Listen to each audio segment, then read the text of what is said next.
Welcome to today's episode, where we dive deep into a captivating topic that sets the Atlanta Falcons and the Minnesota Vikings apart from the rest of the NFL. This is a fresh perspective you haven't heard before, and I promise it will pique your interest. A bittersweet farewell. Before we jump into the heart of the discussion, I have a personal update to share. This upcoming Friday, May 23rd, marks my last day hosting Falcons Today and my farewell to Chat Sports. I'm embarking on a new career journey, and while it's a bittersweet moment for me, I'm excited about what lies ahead.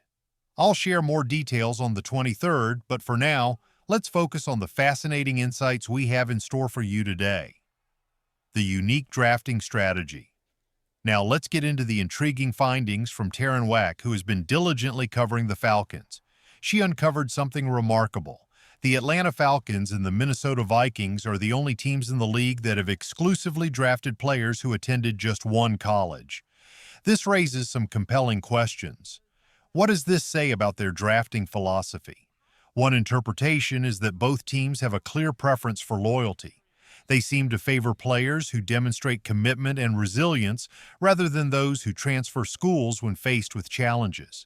This could indicate a desire for players who embody a strong work ethic and dedication to their craft. On the flip side, we must consider the practical aspect. Both teams had only 5 draft picks in recent years. With fewer opportunities, it's possible that the lack of multi-school players is simply a matter of chance rather than a deliberate strategy. Let's take a step back and analyze the broader picture. Since Terry Fontenot took the helm as GM in 2021, he has drafted 36 players over 5 drafts. Out of these, only 2 players attended multiple colleges. Michael Penix, who played at Indiana and Washington, and Arnold Ebiketie, who started at Temple before transferring to Penn State. This statistic suggests that there might be more than just coincidence at play. The Falcons' unique approach to drafting could reflect a deeper philosophy about the type of players they want on their roster. As we wrap up this segment, it's clear that the Atlanta Falcons and Minnesota Vikings are operating under a distinctive drafting strategy that prioritizes loyalty and commitment. Whether this is a calculated choice or a result of limited opportunities remains to be seen. As we delve deeper into the drafting history under GM Terry Fontenot, we find ourselves examining 5 drafts and a staggering 34 out of 36 players who were selected, all of whom attended just one college. This statistic is not just a number, it's a window into the Falcons' strategic mindset. The early years, 2021 and 2022. Let's take a closer look at the draft classes from 2021 to 2025. In Fontenot's inaugural year, 2021, the players eligible for selection had their collegiate careers spanning from 2018 to 2020. During this period, the transfer portal was not as prevalent as it is today, so it's understandable that the Falcons may not have had many options when it came to players who had switched schools. I'm willing to give them a pass for the 2021 and 2022 drafts, as the landscape of college football was quite different back then. The shift: 2023, 2024, and 2025. However, things changed dramatically in 2023, 2024, and 2025. These years saw a surge in player transfers, with many prospects experiencing their junior and senior years in an environment where moving between colleges became the norm. This shift raises an important question. Why did the Falcons continue to select players who attended only one school during these drafts? Looking ahead, the future of drafting. As we look toward 2026 and beyond, it will be fascinating to see if this pattern persists. If Fontenot remains at the helm, we may have a clearer insight into the Falcons' drafting philosophy. If they continue to avoid players who have attended multiple colleges, it could provide a valuable clue for predicting their future selections. Imagine this: if a prospect is transferred between 2 or 3 schools, they might find themselves crossed off the Falcons' list. While this may not be a fair assessment of their commitment or talent, it's a trend worth noting. A balanced perspective. Now, I'm not suggesting that the Falcons' approach is entirely based on loyalty.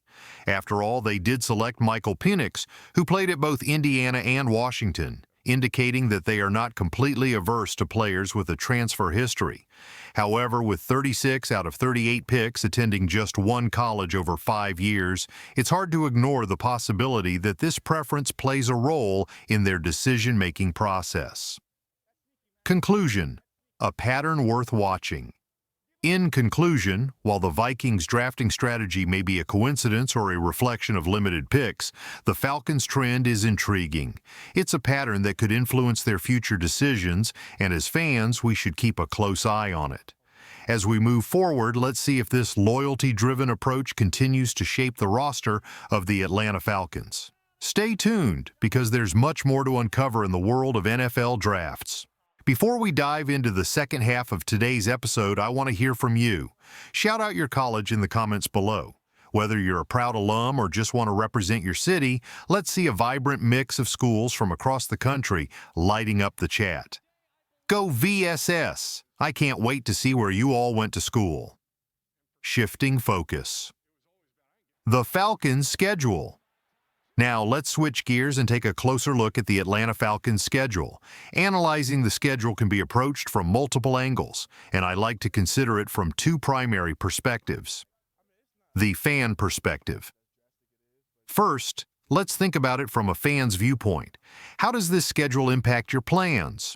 Maybe you have a wedding to attend or a trip booked during the season. It's essential to see how the Falcons' games might affect your personal calendar. For instance, if you have a friend's wedding in October, you might want to reconsider your priorities. Just kidding. But seriously, it's always good to plan ahead. The team perspective. Now, let's shift to how the schedule impacts the Falcons themselves. Not all schedules are created equal, and one of the most significant factors is rest. The amount of rest a team has between games can heavily influence their performance throughout the season. Take the Las Vegas Raiders, for example.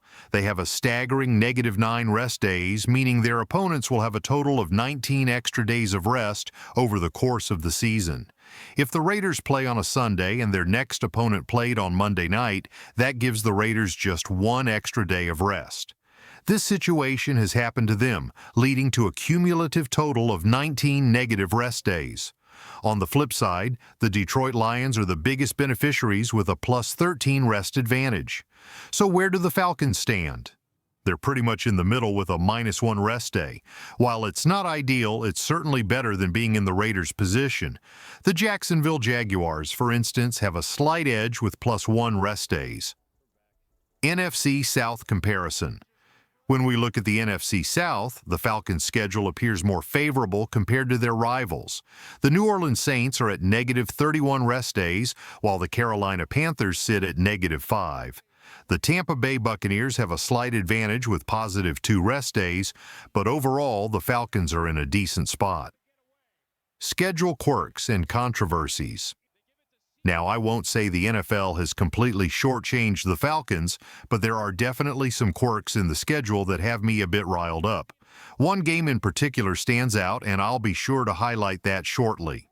But before we get into that, if you're looking to gear up for the upcoming season, consider snagging a Jalen Walker or James Pierce Jr. jersey. You can find them at chatsports.com at Lookies.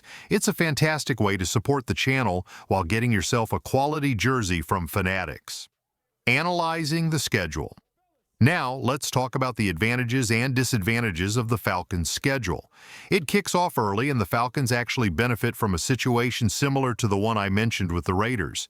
In Week 1, the Falcons play on Sunday, while their Week 2 opponent, the Vikings, will be coming off a Monday night game.